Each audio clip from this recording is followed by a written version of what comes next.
Një ngjarje e rëndë është regjistruar në lagjen 15 tetori në Fier, ku një 35 vjeçar ka mbetur I plagosur me mjet prerës tik pas një konflikti mes dy të rinjve. Sipas të dhënave paraprake, ngjarja ndodhi në ambientet e një lavazhi, ku një debat verbal ka degraduar në përdorimin e thikës. I plagosur ka mbetur shtetasi EG, I cili është goditur me thikë në pjesën e barkut dhe është transportuar me urgjencë në spital.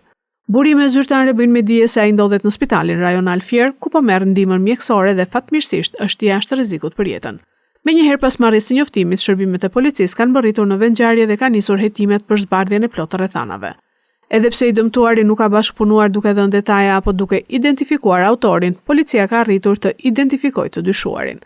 Sipas hetimeve paraprake, konflikti dyshohet të ketë lindur për shkak të një marrëdhënieje qiraje, pasi I plagosuri ishte pronar I një subjekti në zonë, të cilin ja kishte dhënë me qira autorit të dyshuar.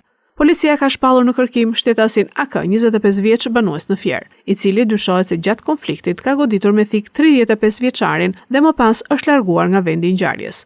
Aktualisht vijon puna për lokalizimin dhe kapjen e tij, ndërsa grupi hetimor po punon për të sqaruar plotësisht dinamikën dhe motivet e kësaj ngjarje.